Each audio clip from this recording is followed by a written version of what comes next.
I wonder what that's a commercial for. Oh my. Hey everybody, welcome back to Touchy Reactions. We are back with another Welcome to Wrexham reaction video. This is my sister Danielle. I'm Ryan. Before we jump into it, I just want to address something we brought up last time we recorded. We had mentioned at the end of the video, if any of you are Wrexham fans and would like to share some photos or stories about you being a Wrexham fan, send us in some stuff. Well, I had no idea we were about to hit the jackpot because this young lady named Sheri Hofling reached out to me, told us she was a super fan from Wrexham and she was sure that we were just asking for one or two pictures, but she's from outside of Denver, Colorado, and she's been a Wrexham super fan now for about 3 years. Ever since the documentary came out, she got hooked like we did.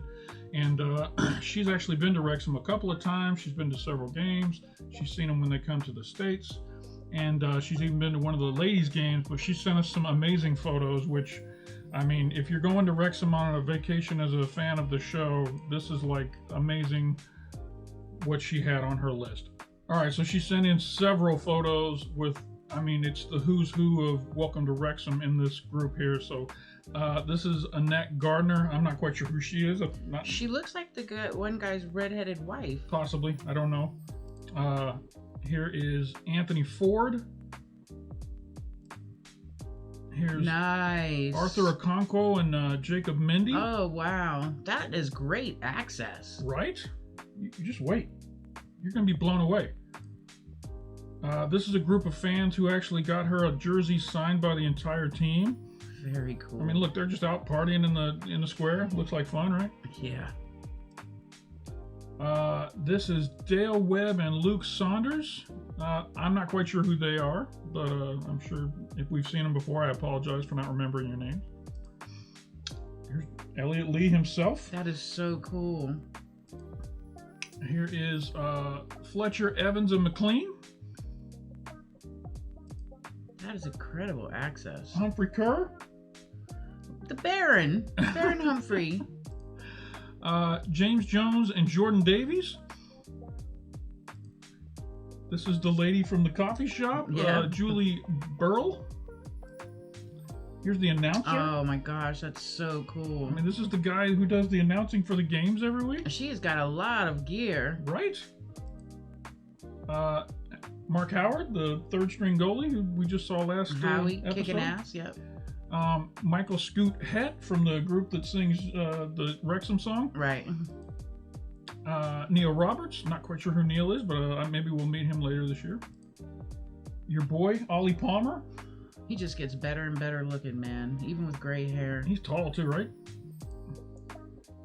Ollie Rathbone. That's the new guy, yeah. Yep. Paul Mullen. That is amazing. Oh, Parky! Freaking Phil Parkinson. He's not on the other side of the rail. He came out to get a good picture. Come on, so Phil. Cool.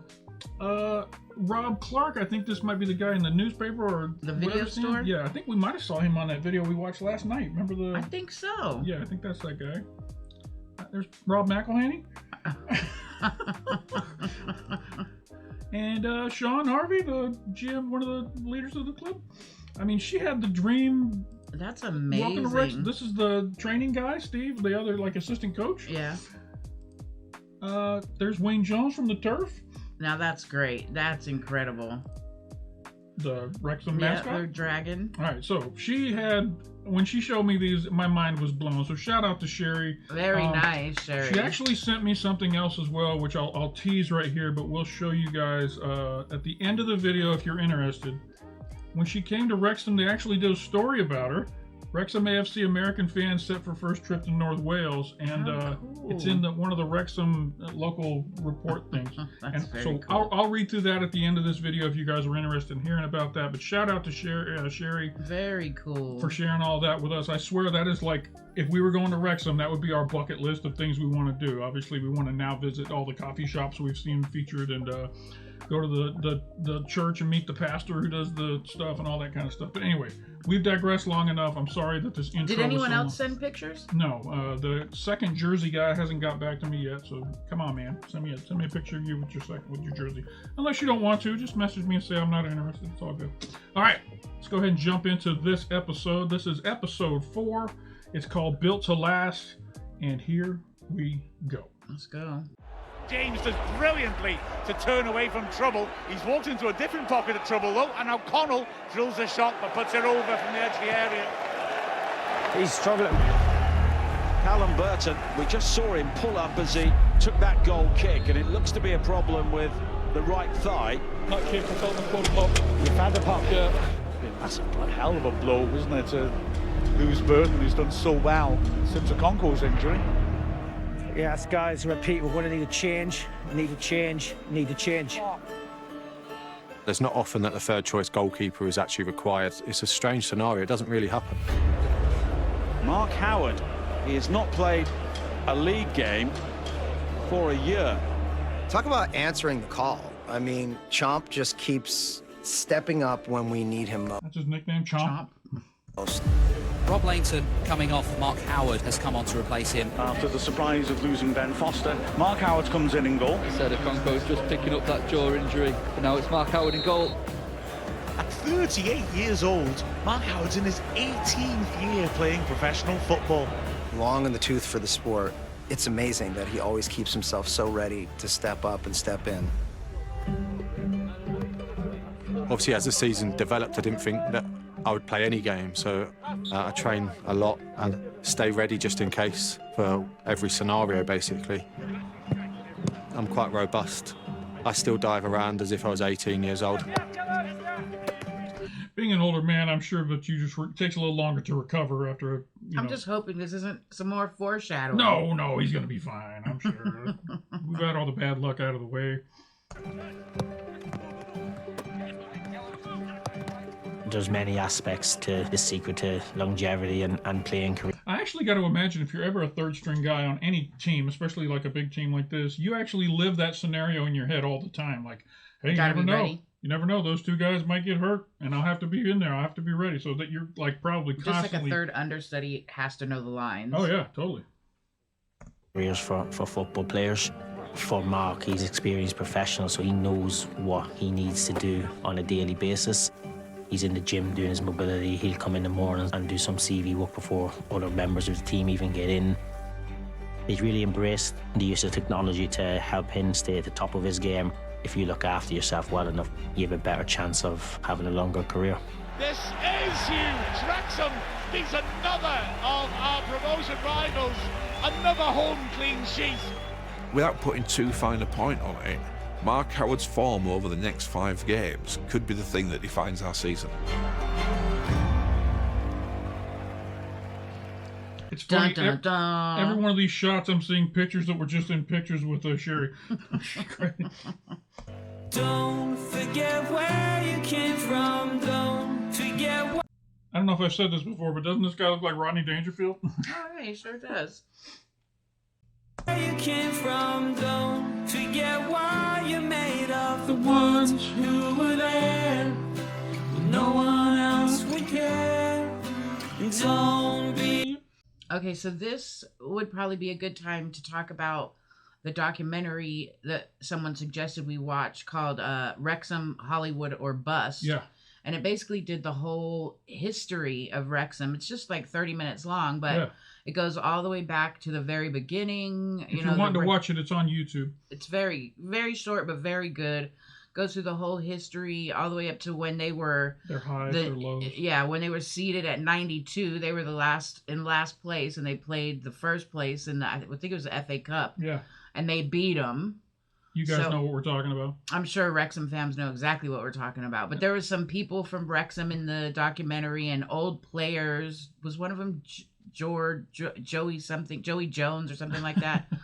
But it was very, very interesting. Someone on here had recommended that we watch it. And Sorry we didn't react to it. We were just sitting around last night trying to figure out what we wanted to watch on TV, and we were like, hey, let's check out that Wrexham documentary that person recommended. And this balloon release right here was a part of it when the fans were buying the club. Yeah. And that's what they did. They bought the bond to get the club to be able to play. In one day, they raised £100,000. That's right. To put up whatever they needed to keep the club going because it was about to get kicked out, booted out. Amazing story. Yeah, very good. If you weren't endeared to them already, the backstory even makes it even more. But that's what those balloons. Do you remember them releasing that? Yeah. I remember thinking 99 red balloons. Yeah. Be afraid to cry now, even when the world comes crashing in. Don't forget to sing when you win.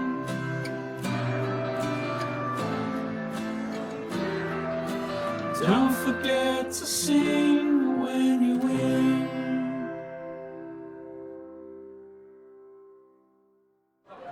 We wish you a Merry Christmas. We wish you a Merry Christmas. We wish you a Merry Christmas and a Happy New Year. It's nearly Christmas, Tim. How are you feeling it? Sorry, I want to see that art. There was some art on the wall. Fearless something devotion. Fearless in devotion. I don't know what that TN in the middle. Yeah, I couldn't tell if that was maybe the old club or something. I don't know. I think that's the word in, and that's just a stripe. Oh, gotcha. It's nearly Christmas, Tim. How are you feeling at the moment? All right, yeah. Apart from these injuries, which is mega frustrating. Yeah, we've lost Alfred Okonkwo again. Mark Howard is having to step in for him. Come on, Chomp. We are here to watch a game of football, Wrexham against Cambridge United. Cambridge is struggling, they're towards the bottom of the league and we're flying high, so I think sort of 3-1 to Cambridge. That's a Wrexham man talking. Let's go, Wrexham! The holiday period is demanding it. The games come thick and fast. It's a real crucial part of the season. Cambridge, it'll be fine. Hi.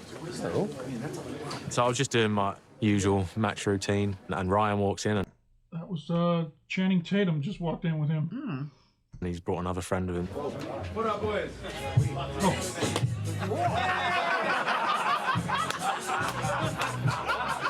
From minute one, it was like we're just having banter. Like he went straight into Magic Mike. He was one of the lads, and we were joking around. He will like drink you under the table. I'm not actually even joking. I suppose it's different to anything ever like at any other club, and it's all part of being part of Wrexham. Welcome to our coverage of Wrexham against Cambridge United. Wrexham. What did I say? World's what? That's the lead singer of Green Day. Oh. Yeah, Billy Joe Armstrong. Oh, very cool. Against Cambridge United. Wrexham need to win this. Yeah, best home record in the league against the worst away record in the league. So, fingers crossed.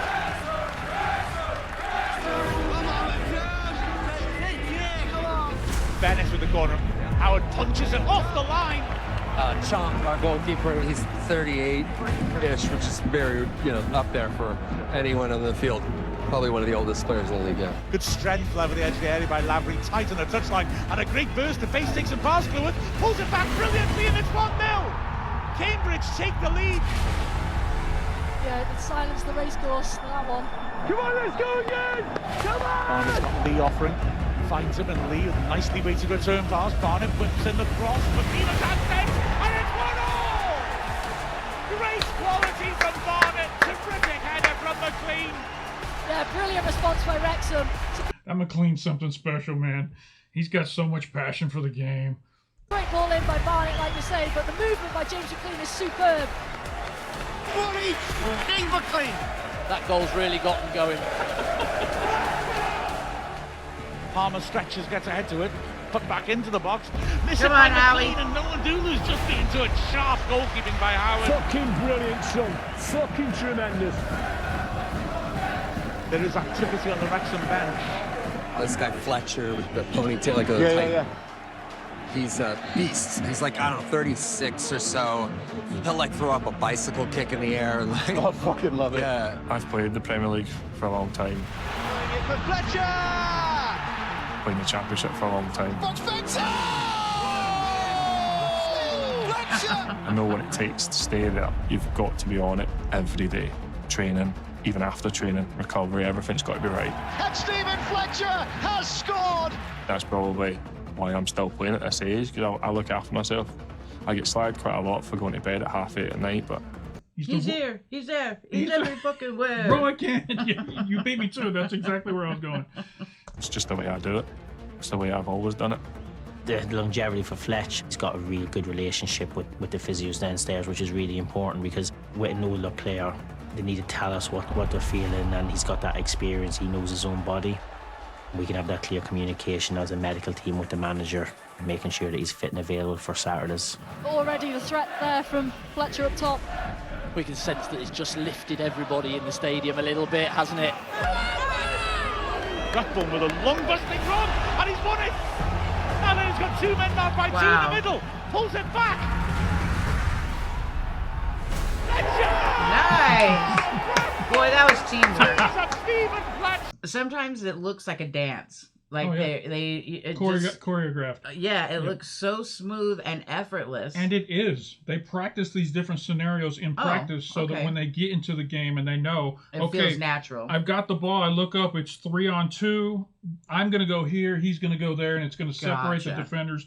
They practice all these scenarios so that when they come up in the game, it's second nature. Well, it shows because it literally looks like they're doing a choreographed dance. It's not like watching 5-year-olds in America play soccer. Oh, God, it's just no. a scrum. No.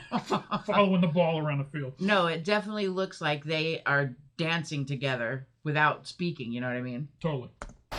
Lovely measured finish by the Scotsman. Well, that was epic. Yeah, Fletcher's first goal since the opening day of the season, of course. That's it, right? Like, bring the vibe. Well, we said the atmosphere had gone up, but it's just gone up 10 times even more. Wrexham! Into the last minutes. Cambridge refused to roll over. Come on, Howie. Contact goes down in the box penalty. In the box, we got a penalty shot coming. That's all right. Howie. And Cambridge, come on, Chomp. With 3 minutes left, get a massive decision in their favour. Howard arms outstretched, trying to make himself look big. Then changes the angle, steps up, right-footed, and sails it in. Howard sold himself. It was an unorthodox run-up, and Howard fell for it. And that is the final whistle. That was frustrating. Yeah. It was just one of those days that we were in control of the game, but it was a last-minute penalty, and they took 2 points off us.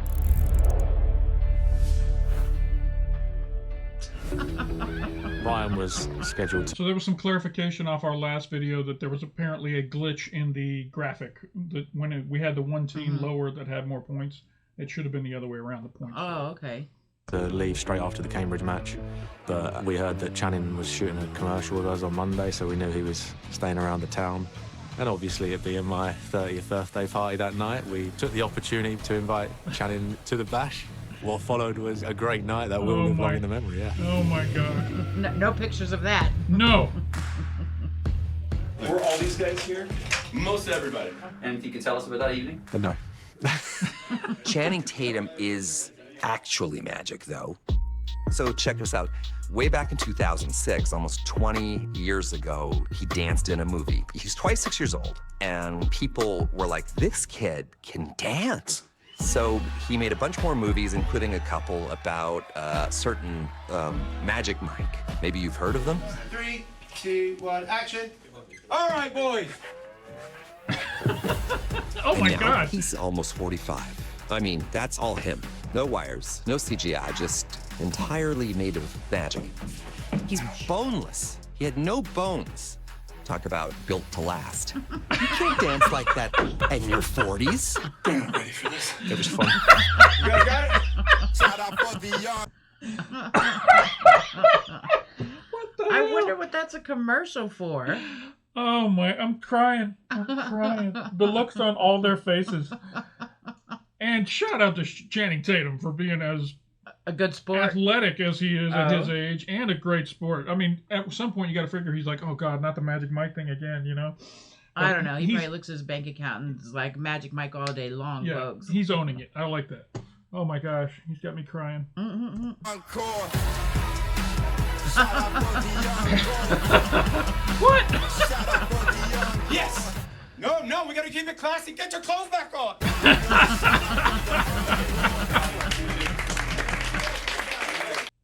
I wonder what that's for. Yeah, if you guys know what that was for, let us know. We probably can find it. I bet you it's on YouTube. We could probably find it. Hey, don't forget to stick around to the very end. We actually watched the Channing Tatum commercial with Wrexham in the locker room. It's super hilarious. It's worth watching.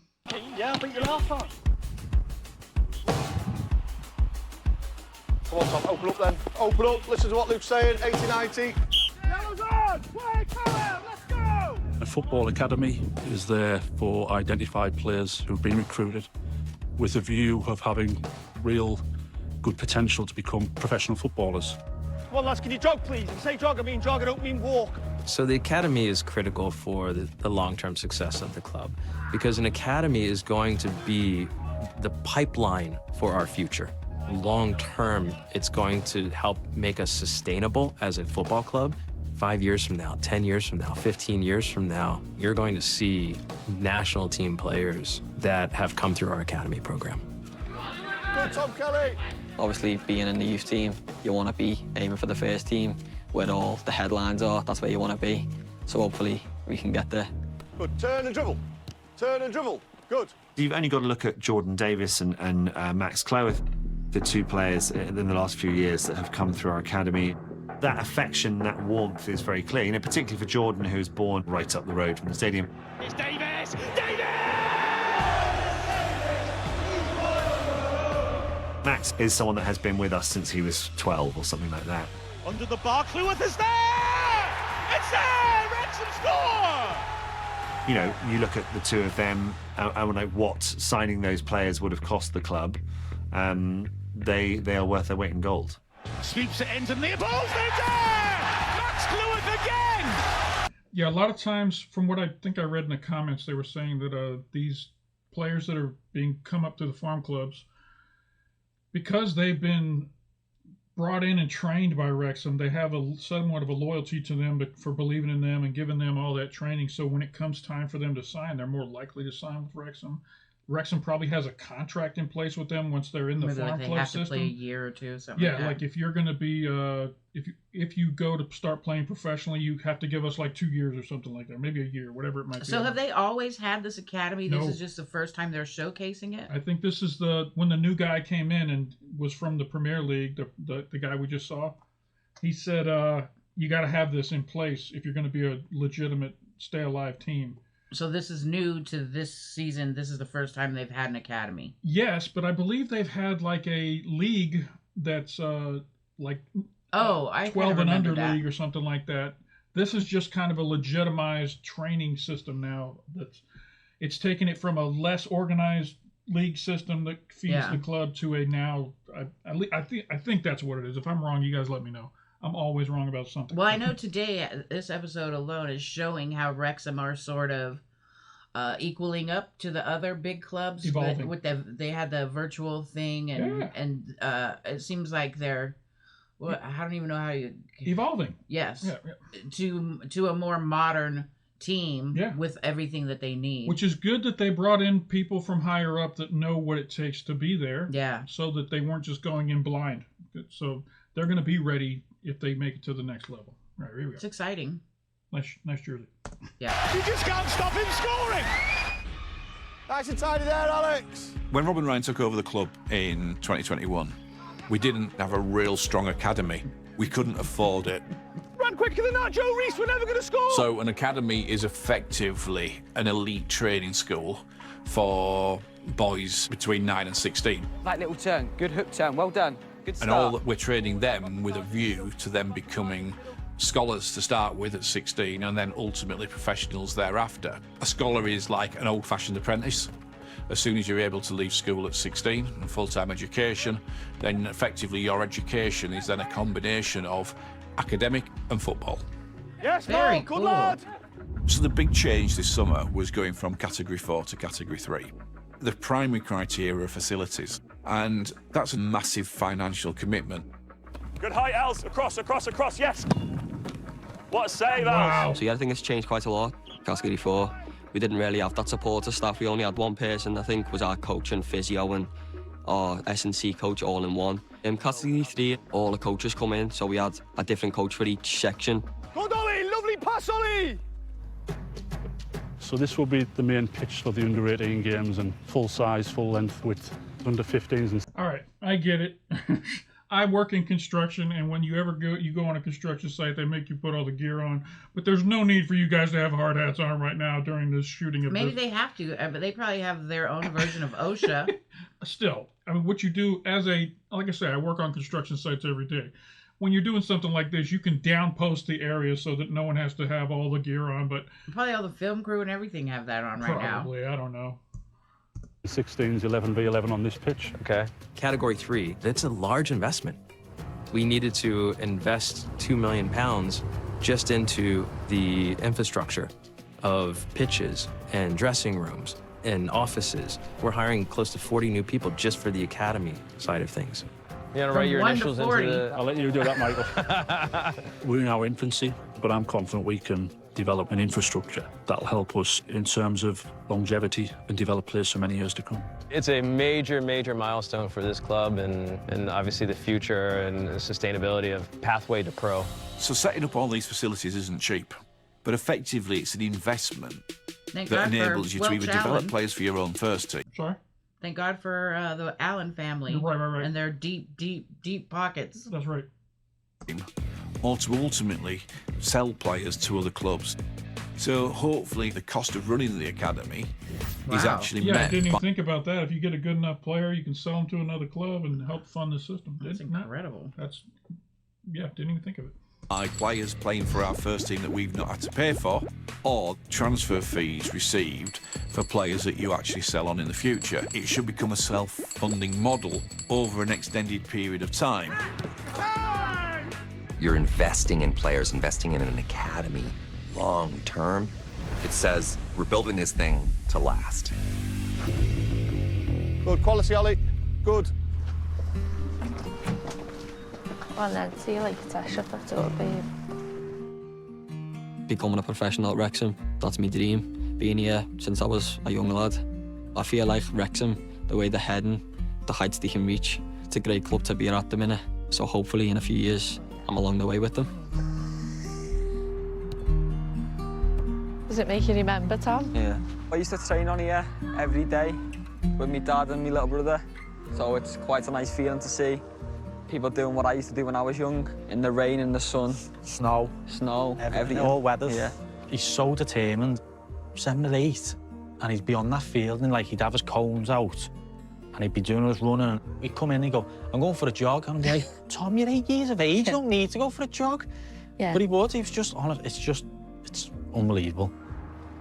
Obviously, I want to become a pro at Wrexham, get a contract, feel like I've worked so hard for it. To not get one would be heartbreaking. This is his second year. I'm imagining a flashback in the future back to this interview when he's saying, I'd just love to have when he signs his contract, they flash back to this. It'll be very cool.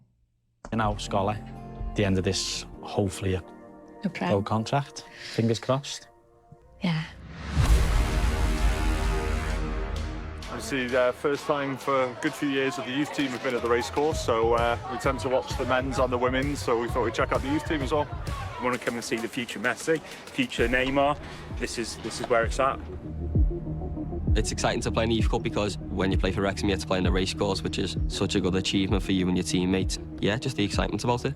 I was quite nervous, to be honest. It's fascinating to see these youth sides, just get a sense of what's coming through and whether there's anyone to be excited about. As Morecambe kicking towards the end, get underway, knocking it long. Kelly underneath that. After it, through it out. To the edge of the D, shooting chance, driven. Oh. Hits the bar and goes behind. Great strike that by Hazeldine. Play again. Go on, Tom, get past it. When the game started, we took control straight away. I felt the first 20 minutes, I think we could have scored 3 or 4 goals, I'm honest. Owen falls as he's hitting it. He was stretching for it. Well, that was glorious until the finish. Wrexham put in a good performance overall. I think we need to be more aggressive. I think we need to tackle harder. That people don't want to do at academy football, but we do. Come on, you can do it. Let's go. I love seeing members of the first team, the premier team watching the youth. They're in the crowd watching. I mean, they're invested. Those could be the potential team members in the next couple of years. Yeah, that's cool. Here's Kelly, and he puts it to the far post and just about kept in there. Good hands by the keeper as it drops in his goal mouth. They went to extra time and tensions were getting quite high. Obviously 0-0. There's nothing better than a really good game that turns a bit nasty. Everyone was tired, I think, and tackles were getting thrown in. One last chance, perhaps. Brought down well by Nawaz and swept to the left side. Maybe a chance for Wrexham. Early shot. Oh! Holy crap! Damn, 120. 120th minute. Is that overtime? Must be. It's Kelly drilling it across the keeper in added time at the end of extra time. Good job, boys. Finish. Hear the final whistle. Wow, that was a bit of a game. Players charging onto the pitch to celebrate. Didn't realise it was going to come to me, but it did. And when it fell to me, I finished it. I'm so pleased they got that last-minute goal to take them through to the next round. It's a big step for this young team. The future's bright if you've got young players coming through like that. That's awesome. Very cool. Come on, Wrexham! Come on, Wrexham! Boxing Day in Wrexham, it's always a tradition we play at home, so no, it's one of the best games of the season.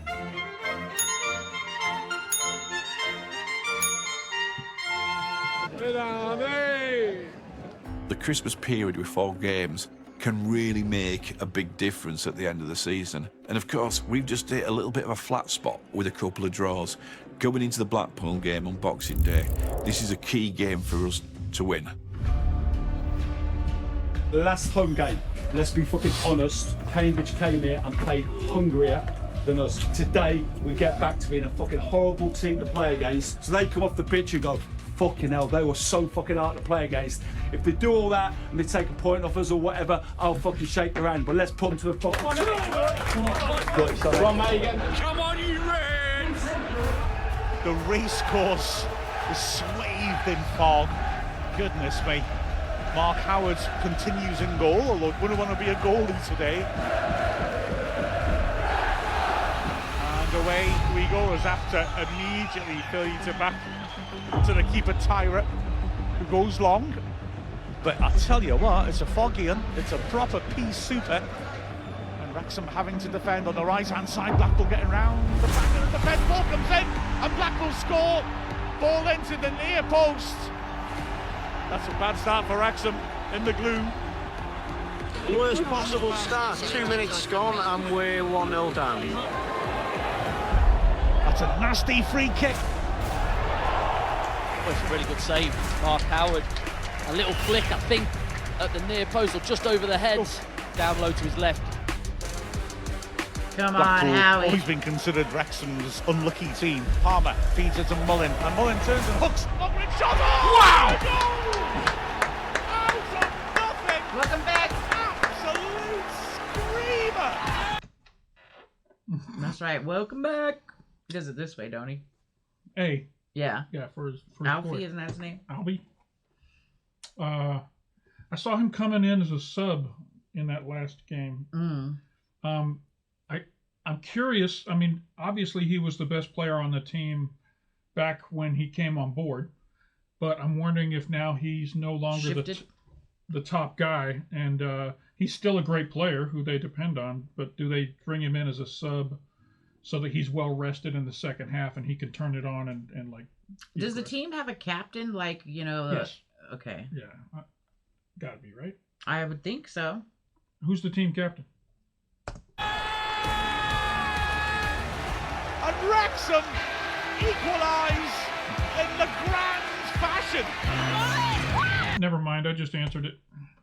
McLean's got the captain's armband on. I just remembered from Ted Lasso when he handed the captain armband. Yeah. So he must be the captain, which is, I mean, he's a hell of a player, great leader. That says a lot about him, that they trust him with that responsibility. Fashion! Super Bowl Mullin! How do you announce yourself back into the starting lineup? I'll tell you what, that is how. What a fucking goal! We got Super Bowl Mullin! All the best, my son. Come on, bring home the bacon. Well, Fletcher wouldn't mind to go at this defence, I suspect. First half of the second period is all Wrexham. No goal to show for it, though. Howard launching a huge kick, and Fletcher's got there. Goal side of his man. Can he hit it? It's blocked. Huge shout for handball. And the ref is hitting it. He took his time over it. And now Blackpool complaining. First penalty for us this season. Yeah. On his line, the ref's given the go-ahead. Short run up by Fletcher. His left foot. He sets himself. And goal! Nice. And Wrexham take the lead in the 88th minute. Huge. All his own work, Fletcher. The other team scores in the first 2 minutes, and Wrexham scores in the last 2 minutes to take the lead. Beautiful, beautiful story. It's like Hollywood. What? It's a Hollywood story. Yes, right. That's right. Into the bottom left corner, and terrific scenes of celebration.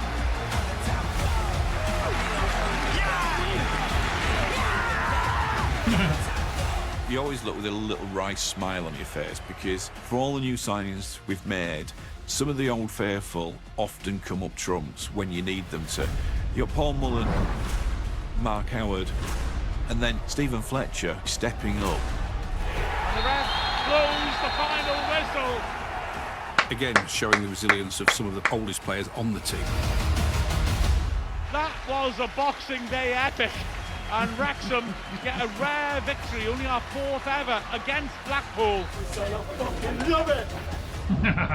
I didn't expect to be playing, but it goes to show that although I am 38 years old, I can still go out there and still do it. As soon as you get Christmas out of the way and teams that you play are going to be good teams, it gets cranked up after Christmas, but that's exactly how we like it. Christmas as a footballer. You free roll into every game. Not a lot of downtime. It's almost like you play, you turn up, you train, you then play again.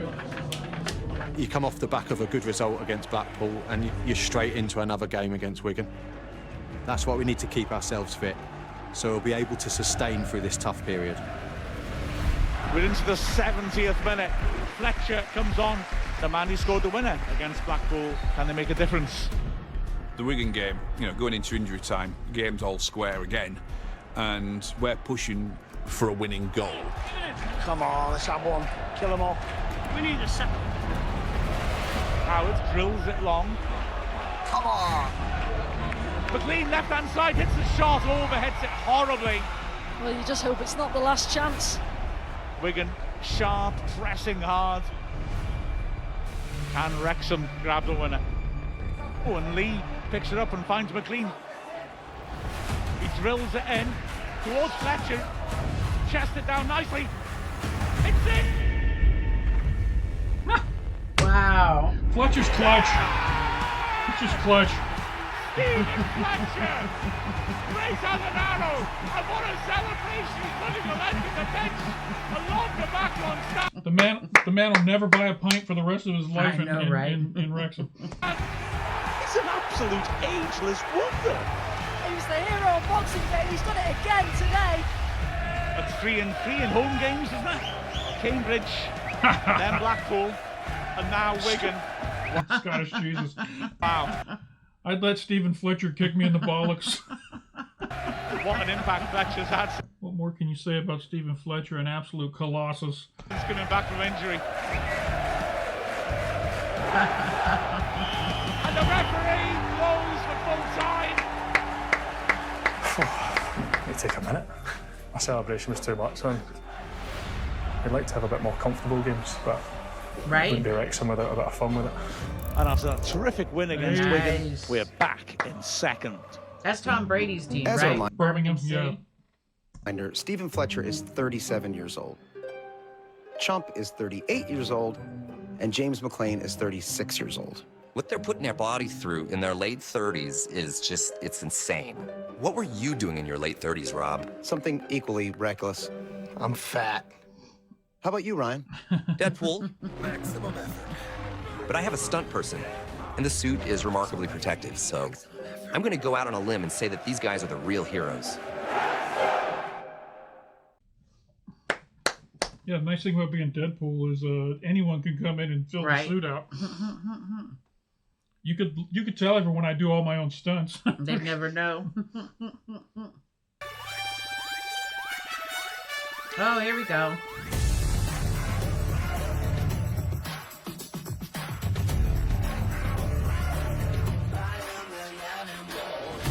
When I started my training, which was back in September, I really couldn't run to catch a bus. Over the last couple of months, I've progressed to kind of running at this moment in time about 5 miles a go.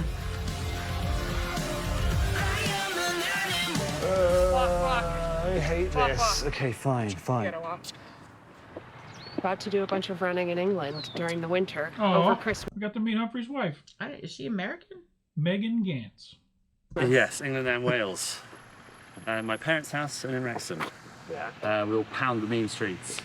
It's not quite probably as sunny as this. No, it's going to be different Smash weather. Cup that we're-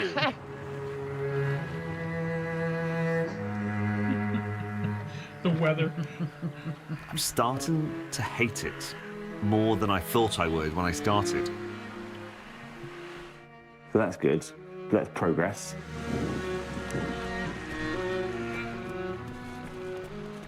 So Good far, on I've had you, good Humphrey. runs where I feel incredible, like some sort of god. And I have other ones where it's like, God, the marathon's never felt further away. Eventually, hopefully you get to where you're trying to get to.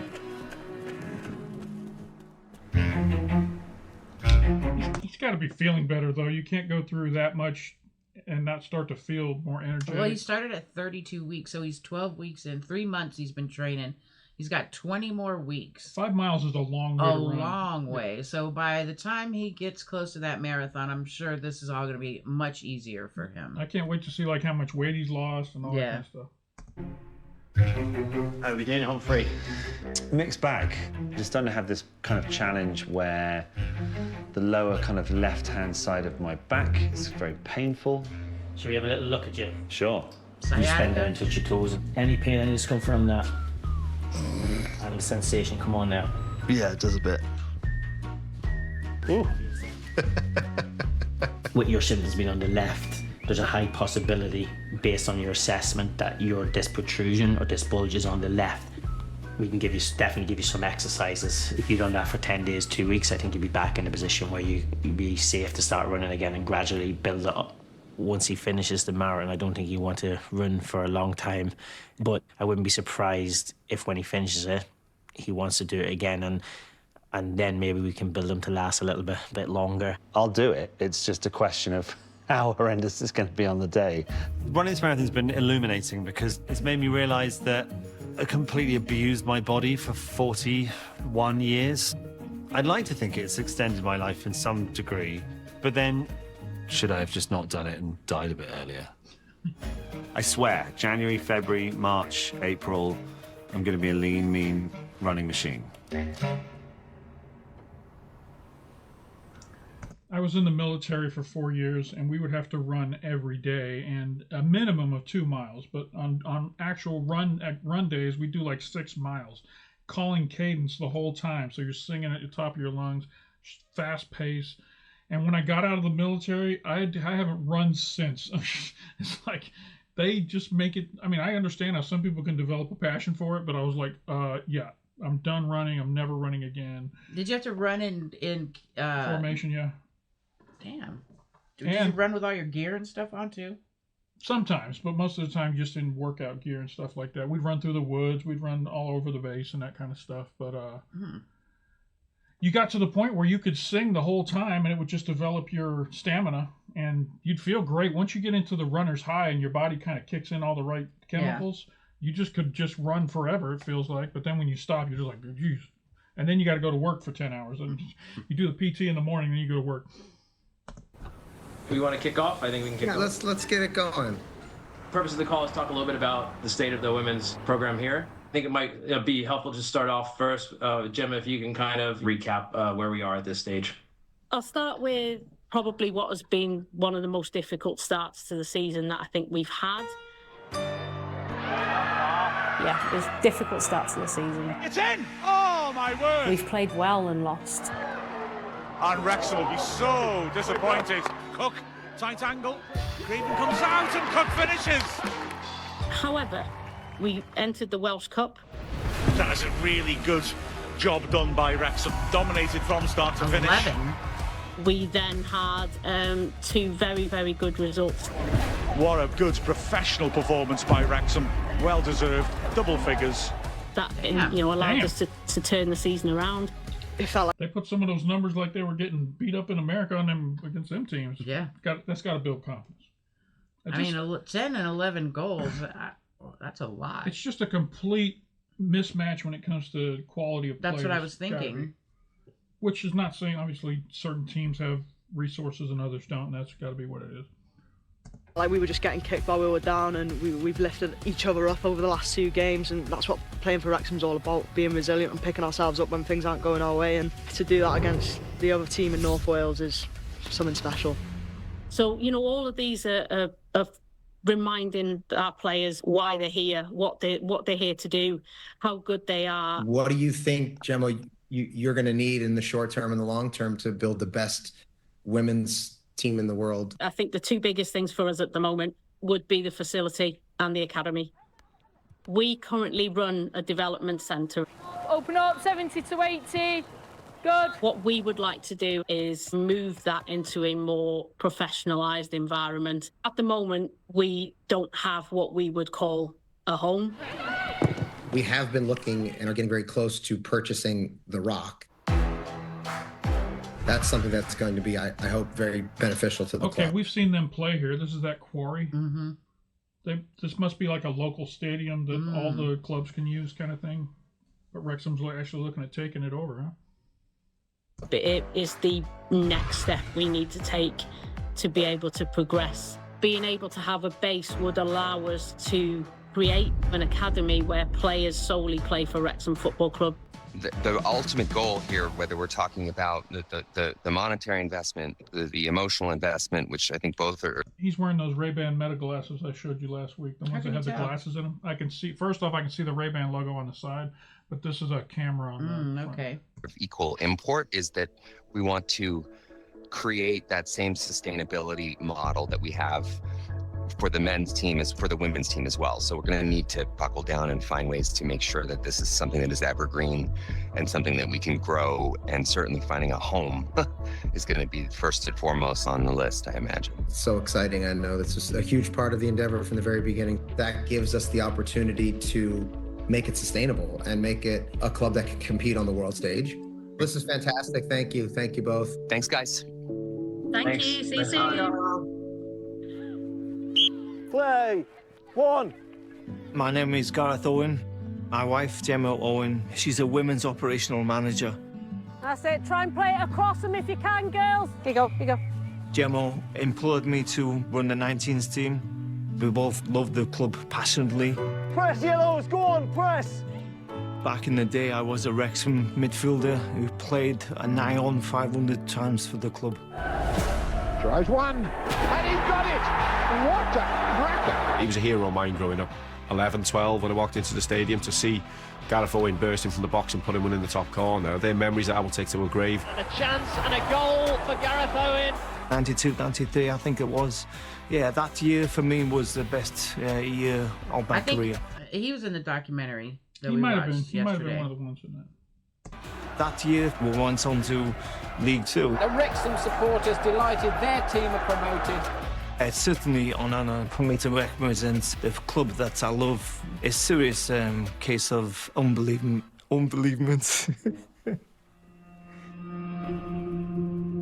It's very difficult for me to put into words, especially in my condition now. What happened on September 11th last year? Stroke. I suffered an ischemic stroke. It led me to Walton Hospital to undergo a thrombectomy. Fortunately for me, I made it only within 10 minutes of the 4-hour window that I needed to undergo the operation. As soon as I walked in, I knew there was a problem. You were slumped on the sofa. When they took you for the MRI, they could see that the clot was completely blocking the main artery in the left side of the brain. They basically said at that point that if they didn't get you there in time, you would at best be severely disabled. although it didn't take much of my memories and personality. It took my right arm, yeah. It took my right leg. It took my voice. Imagine lying on your bed, not knowing if you're gonna talk again. Those were dark days. Yeah, the darkest of days that I have ever experienced in my life. You're still you, though. It's just a slightly different version. Yeah. You just need to give yourself that processing. That's got to be hard for anybody, but I imagine for an athlete, it's even harder because your whole life you've been like the specimen of health, and then to have a lot of that stuff stripped away from you, and you're almost the opposite of that, to where you can't do everything perfectly all the time. That's got to be very hard on your psyche. I don't know if you remember last year, Jamie Foxx went into the hospital and they weren't saying why. Yeah, did he have a stroke? Yeah, he came in. He did a whole stand up about it. Oh, really? And his attitude when he woke up and they told him you had a stroke, he was like, "What are you talking about? I'm Jamie Foxx. I did not have a stroke. Wow. That doesn't happen to me. I'm Jamie Foxx." Yeah. It's really interesting. The stand up I think is on Netflix. Or check it out. Yeah. Check it out. Time. Okay. You say okay, but you don't really. Gemma saved my life, so I can't even begin to express my thanks to her. When you started coaching again, what did it mean to you? It meant the world. The way he thinks and sees football is just ahead of everybody else. I feel like Dad had my back. That makes me emotional. It's been incredible to see him. He's so determined and just transform over the season and grow back in his confidence. I couldn't have done it without the fantastic support. It's night and day the progress he's made, and I think he's an inspiration for the hard work he puts in to get to where he is now. Keep reminding myself daily, you got to fight on. You got to be there for the goals. Every day I feel that I'm getting better, so I've got to fight on. If you wanted one player that would give his all, put his body on the line, never give up, was Gareth Owen. He never ever gave up. But it's going to take a lot more than that illness just to put Gareth Owen down. Never say die. He was built to last. Only 1% of stroke sufferers live for 20 years or so. I plan to be outside that 1% and live for 30 years at least. You go arse over tit down these stairs now while you're being filmed. That would actually be quite funny. Yeah, bring it on. Once again, they endear us to another member of the Wrexham family. I mean, it's interesting how, it's just, that's the way life is. Yeah. They say life changes in the blink of an eye, and it does. Oh, you know, she came home, and that was a change for the rest of her life. Yeah, everything changes after that day. Turf needs to expand a little bit. Yeah. Up to Wrexham, where we are. Get yourself down here, enjoy. We're there, lad. Yeah, my mate. 6:40, please, pal. I've been at the turf since 2008. I felt at that time it was probably right to maybe put some roots down. Home is where the heart is, and yeah, it felt like the right opportunity. I borrowed every penny my mum and dad could afford to lend me, and here I am 17 years later. And it's all paying They have off. an approximate date of around 1840. It's very well documented, and lots of people know that the turf is the birthplace of the football club. They used to actually run out of the changing rooms at the end of the building. So yeah, it's coming up to its 200th birthday. An incredible history. And if you just walk around the building, you will see the achievements of the football team over the years, and also some heartbreak. Life's tough, isn't it, sometimes? So they come here. How are you? Very excited to be here. Welcome, nice to meet you. They have a couple of beers with their mates, they laugh, they joke, they sing. Sometimes they cry. A pub is the happy to the community, and I think that's exactly what we are. One thing in life that you can't buy. So you can have all the money in the world, but you can't buy memories, can you? This building is just absolutely littered with good memories for people. Come on, Wales. Come on. When we go, which we will, it's a remarkable and wonderful historic building will still be here. Future generations will get to watch Wrexham at the highest possible level of football, still drinking in the turf like their father did, their grandfather did, and their father before them. It's here for the long term. Did you see that? That line of people? This overflow outside the building here, Mm-hmm. it's just packed. Oh, man, good for them. That makes me miss, the pubs, especially in Norwich along the river there. Is that the that guy out there? Is that the Turf's little restaurant? I think so. Yeah. And then the other girl should be there too with her horse trailer. Yeah, I think she's around the corner in this is like the fan zone back over here behind the Cobb. Well then, it's here for the long term. Come on in, guys. Uh-oh. Didn't they already play them? You played same team multiple times. Okay. Once at their place, once at your place. Okay. So going into the Peterborough game, at the end of this busy festive period, we know we can get up to second if we are successful and win today. Happy New Year, everybody. We'll be bringing you Wrexham against Peterborough United. A very, very young team. Our games against Peterborough just show the extremes. You've got Peterborough with a young squad, probably average age of 23, and you've got Wrexham with an average age of 27, 28. Young players are inconsistent, and if you get a young team on the wrong day, that's the day that shocks happen. So that's why young, inexperienced teams should always be feared.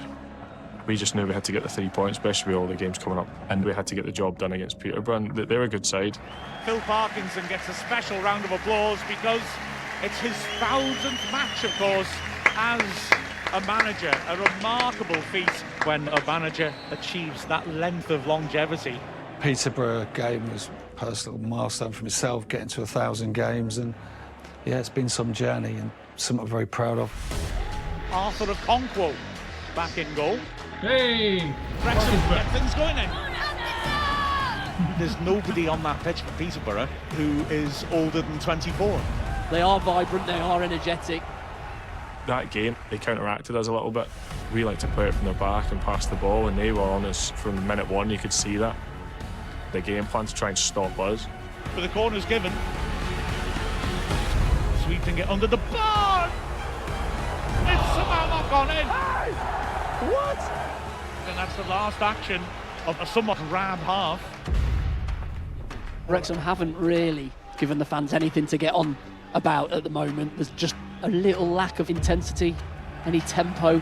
Just think somebody needs to give us a little bit of a spark, maybe. Yeah, let's go. And Fletcher is going to come on. The not-so-secret weapon.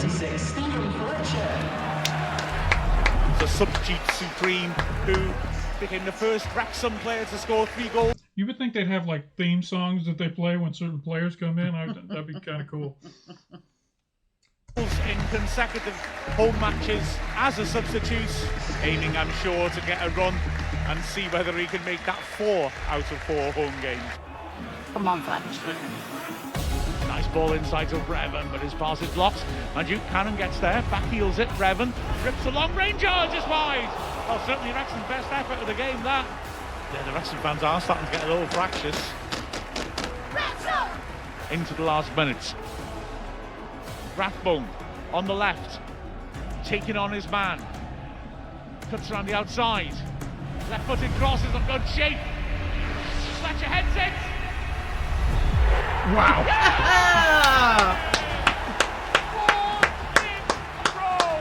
Fletcher rips his shirt off and throws it in the air. And Fletcher does that Fletcher thing that he does. God status now. There's nobody better than Fletcher, not even Cristiano. Stephen Kenneth Fletcher, you are one beautiful Scottish bastard.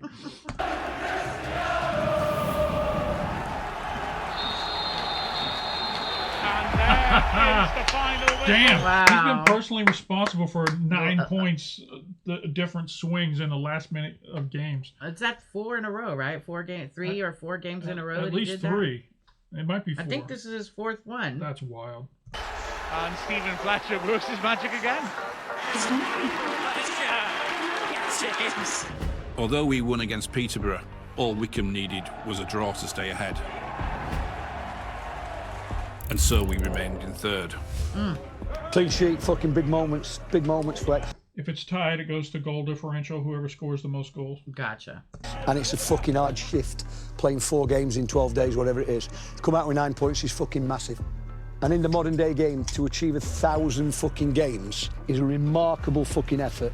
And I've got nothing but admiration for you. So fucking well done. Wouldn't be a Parky speech if it didn't have the F word dropped in at least 10 times. That's not, yeah. But he's mimicking Parky. He's like, it wouldn't be fucking worth it. fucking. There you go. The experienced players, your Fletchers, your McLeans and your Mark Howards of the world. Parky picks these players, he picks them well, doesn't he? He knows that, yes, you need youth, you need real quality, but you also need experience. And I think he's got the balance perfect. It's made me realise how much I do miss playing every week. And I'm not ready to throw the towel in yet and retire. I've still got loads of games left in me. What's hard to do is to keep pushing forward and to not look at failure as a reflection of your self-worth. Yeah, none of those guys quit. And that just shows a sense of resilience and perseverance that you have to have in this sport. That could be the key to longevity. Yes, exactly. Thank you very much. Stephen, at the stage of your career, do you feel that you relish these moments a little bit more? Yeah, of course. I just want to go there and score goals. I know obviously my time's been limited. I do what I can to. I watch a lot of NASCAR, and when the hero drivers get older and older, they get to a point in their career, and they've said this, that you don't know if you've won your last race. You're still out there every weekend riding. And I would imagine it's the same for these footballers, that you don't know if you've scored your last goal. You might still be playing, but you may go on a drought of many games where you don't get a goal, and it starts to get in your mind, am I too old? Am I too slow? Have I scored my last goal? So I imagine that everyone kind of resets that clock and is like, yeah, I still got this. Yeah, I'm happy for him. Yeah. As Steve would say, bring the bacon home. Stay tuned for scenes from the next all-new episode of Welcome to Wrexham. That was a good one. All right. Tons of fun. Again, stick around if you want to hear the story in the paper about the lady from America who went over there. I can't remember her name right now. I'm sorry. Actually, let me just... Sheri something, Sheri, wasn't it? yeah, it was Sheri. We're also going to try and find that commercial of Channing Tatum in the club. We'll watch that as well. But let's talk about this episode. I think the theme of the episode obviously was we've got these veterans that are with the team who play that key role, and including Parky. Yeah, and Parky, like Wayne said there at the end, he knows the formula of veterans versus youth that he needs to have on the team in order to have that formula work on the field. They talked about the Peterborough club having a lot of youth. Well, they don't have that leadership. They don't have those veterans in the locker room who can tell you real life advice. This is what I went through. This is what I learned. Those kind of things. So it's awesome to see how Wrexham's been formed like that. It's scary every time that they get a promotion. You're going to have to lose some players, and you always fear that it's going to be the older ones. Some of those veterans may have to be the ones that are let go, and that's always sad when that happens. But they can at least take pride in the fact that they helped the club go up, that kind of thing. Anyway, this was a fun episode. If you guys enjoyed it, hit that like button down below. It doesn't cost you anything. Makes us feel good when people like the videos. Thank you so much. If you're not already subscribed, come on over and subscribe to the channel. Thank you to all our subscribers. After you subscribe, hit the bell off to the side. It'll let you know anytime we drop another reaction here to Wrexham. And that's all we got for this one. I'm going to go ahead and pull up the newspaper article, and we'll read through that and kind of enjoy what it was like for Sheri on her first trip to North Wales. All right, so this is in the Leader. Is there a date anywhere? July 2023. Oh yeah, 2023. Okay. All right. Sheri Hofling's interest in Wrexham a.f.c. was sparked after the first few episodes of the docuseries Welcome to Wrexham. The 49-year-old from Colorado had no previous interest in football or sports until she saw an interview with co-owners Rob McElhenney and Ryan Reynolds on American TV. After watching the Hollywood pair discuss the football pyramid in the UK, Sheri started watching Welcome to Wrexham, which is where the obsession began. She said, "If you told me a year ago my life would be fundamentally changed because I'd be a super passionate about any team or any sport, let alone a lower tier football club in Wales, I would have laughed. At the time the interview aired, only The first few episodes of the documentary had been released, and I was hooked instantly. I knew nothing about football, but I was drawn in by the people of Wrexham, their connection to the club, and the idea of promotion and relegation in sports. Agreed. That's exactly what got us hooked. After those first few episodes, I started down the Wrexham rabbit hole, Googling current standings and finding podcasts, articles, and videos. I wanted to learn more about the club, the town, and the sport. I'd like to say that this documentary hooked us, but Mark Griffiths turned us into real fans. A year on, after not missing a game since her interest peaked, Sheri's all in on Wrexham. She added, I haven't missed a match since I watched that interview with Rob and Ryan in September of last year. Tuesday games are at 12:45 p.m. in my time zone, right in the middle of the workday, so I rearranged my work schedule so that I wouldn't miss a match. Saturday games are usually at 8 a.m. for me, which is perfect, but some can be as early as 4 a.m. or 5 a.m. No problem. Totally worth waking up early for. I may not know all the history of every player and story from the past 50 years, but I consider myself a true fan. Not only do I watch every single match, I also devour all the podcast, articles, match day vlogs that I can find, and interact with lots of the other fans and other fans on social media. I purchased nearly every item from the club shop that I could get my hands on. I told you she has a lot of gear. Right. After flying to LA over the weekend to watch the Reds take on the LA Galaxy, Sheri is prepared to make her first trip to Wrexham early next month. She said, we're coming to Wrexham primarily for the two matches, MK Dons and Wigan, but I'm just as excited to finally see the town and meet as many locals as I can. Sure, there's a few vocal and hostile moaners on social media who aren't happy about the internationals taking tickets, but the vast majority of Wrexham locals have been unbelievably welcoming and kind. Someone even reached out to offer me rides or any help that I might need while I'm in town, which I think is absolutely incredible. Another person offered to help me get tickets to the matches if I wasn't lucky enough with the ticketing system.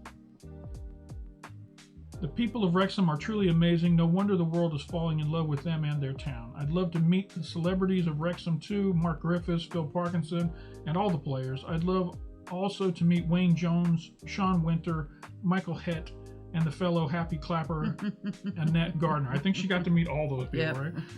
I want to visit all the places I've heard about, the Turf, the Wrexham Lager, the Fat Boar, the Aqueduct, St. Giles Church, and of course, I'd love to get a photo inside an empty...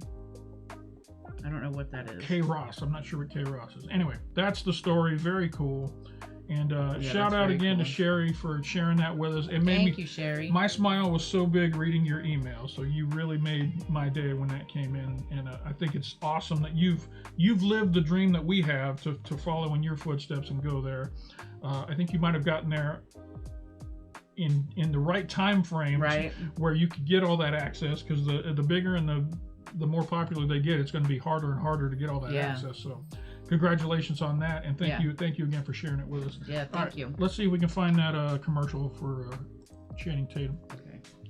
All right, I found it. We're going to check it out. It's called Hollywood Magic. It's on the Wrexham a.f.c. YouTube channel. You ready? Mm-hmm. Oh wait, Stok Ross. Is that the stadium? Or maybe that's the locker room, maybe? Maybe that's the name for the locker room. Okay. All right, here we go. All right, boys. Your bosses are not happy with your celebration dances. So, drink up. Oh, okay. Try to keep up.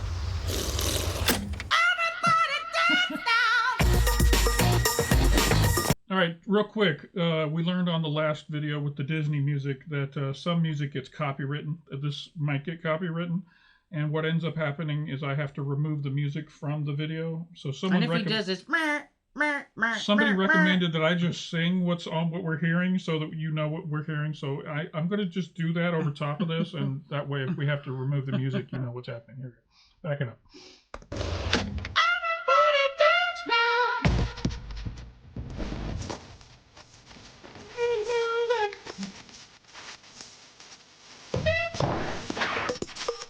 Most important thing, I got that. Come on, Jim. They saw you scored. Now let me use. You got the glass. Use them.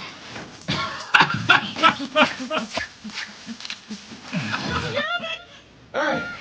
You guys got it?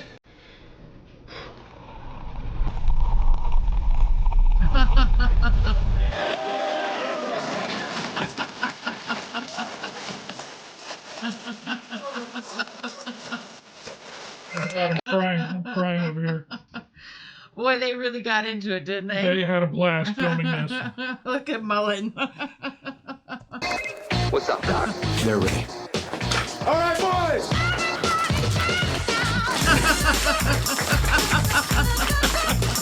Stok, cold brew coffee. No, I promise, Ryan and Robin, keep it classy. Everyone put your clothes back on. Oh my God. Hilarious. Oh, that was good. Oh my gosh. I'm gonna need to see that a couple more times because I'm sure there's stuff happening in the background that we aren't picking up every time. Somebody was dragging Mullen on the bike. He was riding someone's shoulders in that last No, shot. he was on the same exercise bike, gotcha. but someone was dragging him through the scene. All right, let's go back. How much fun did they have doing that? I just want to jump to that scene. We don't need to hear it. Yeah. Oh my gosh. Elliot Lee in the background. Like I said, I know there's a lot of stuff we're missing. He's like got his They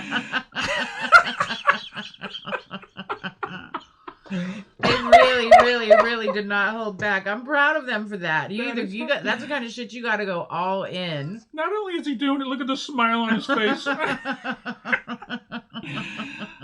my God. Is this the youngster? Is that the youngster? It might be. Got Howard in there. Shout out. Great job. Amazing. Good for them for going all in. All right, that's it for this video. Hopefully you guys enjoyed it. And Danielle, thank you for joining me once again. Always a pleasure. For anybody who stuck around here to the very end, we appreciate you stopping by. And don't forget to come on back.